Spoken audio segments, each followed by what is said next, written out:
Okay, hello everyone. I'm gonna do a tutorial on how to do TOPS update forms or updates in ASAP. So a couple days ago, you got this email with a link that provided you with the instructions. So it's pretty straightforward. There is a step number 2 here. We don't have this button in our TOPS. This document's about 3 years old. So what you would do, you would go select your class. If you have more than one class, you will do it per class. Okay. Then if we look at step 1, we would go to I want to manage CASA's TOPS. I want to manage CASA's TOPS. Make sure that here you have all students. Okay, because if you only have the students that are enrolled, it's not going to show you the students that have been dropped. So notice here I have 2 of them that were dropped.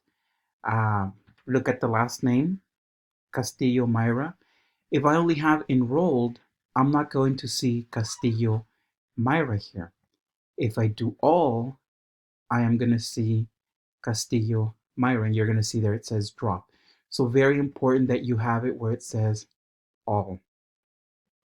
Okay. In step number 2, notice that we don't have this button. Used to be right here, doesn't have it there no more. Okay. What we want to do is we are going to do an update for each student. So then I would go to, well, because this student was dropped, so I'm going to do her. So then for here, you're going to see when they started the class and when you drop them. Okay. So one of the areas that you want to look is program status. So were they retained? No. Did they leave? Yes. No show or did not attend for at least 12 hours. So with this one, you could either do either or because she left. Now, if you still have the student quote unquote currently enrolled, you would put retain. And I say that in case even though some of our students maybe didn't come back for distance learning, we will still mark them as retained if we think they're going to come back next year. Okay. But if you know that this student prior to March 13, they didn't come, maybe they came once or twice and never came back again, we would mark this one. For sure, they left. For students who are still in the program, I'm gonna use my class, for example, my computer class. Some of the students, they are retained, but because they don't have internet access, they haven't been able to do the work. So I'm not gonna mark them as left because they're not attending because of no technology. So they would still be marked as retained. Okay. Progress. So what progress did the student make in the brief stay?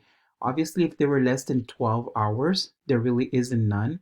But for your students who were in ESL, high school diploma, high school equivalency, progressed. If the student completed their high school diploma, high school equivalency, we would mark completed. If the student advanced from one level of ESL to another one, we would also do advanced. If they completed your nursing assistant program, dental careers, we would mark it completed. And then services. So what type of services did your student receive? Did they get supportive services? That means you kind of were being like a counselor to them, or maybe you brought in a guest speaker into your class, you would mark supportive. If there was a none, then you leave it blank. Did they receive any career services? For example, did you do basic career, like basic job hunting, basic job resume, things like that? That would be here. Maybe for your CTE programs, if you have anything related to careers, you would mark it here. Rehabilitation, we really don't serve. This is mainly for jail population or with students who are on in programs that are disabled students. We would mark this. So for us, no. And then learner results. Did the student get a better job after attending your course? Did they increase their wages? Things that you hear word by mouth. Ideally, we would do this in class, but because of the situation, we're going to have to kind of do the best of our knowledge. Education, especially for high set and HSD, did they pass their high set? Did they earn their high school diploma? Any CTE courses? Did they gain computer skills? Did they earn a certificate for the dental careers, the nursing assistant program, the CHW? Okay. This one here, we really don't do much on it. There is one if they received occupational skills certificate or occupational certificate or other recognized diploma or certificate. Again, these would be specifically for the nursing assistant, dental careers, and the community health worker class. Okay. For any family that they increase involvement in their child's education for our Latino literacy class, our ESL class, increased involvement in children's literacy. Those would be some of the big ones too. Again, for our family lit class and then for also our ESL class. That they obtain their citizenship. That again, we're basing it mainly off from word to mouth. Finally, here in this section, leading to post-secondary enrollment. So if you know that your student from your program, it was leading them to a post-secondary credential, that means it could be a short-term, a CTE or community college, you would mark this one here. Again, this is mainly for students who are leading into post-secondary or a credentialed or post-secondary credential enrollment. So these are the students who would go from your program directly into a CTE program or community college. So if you have any of those, to the best of your knowledge, mark that. Reason for exiting, if the student, you just didn't know why they came, you would put unknown.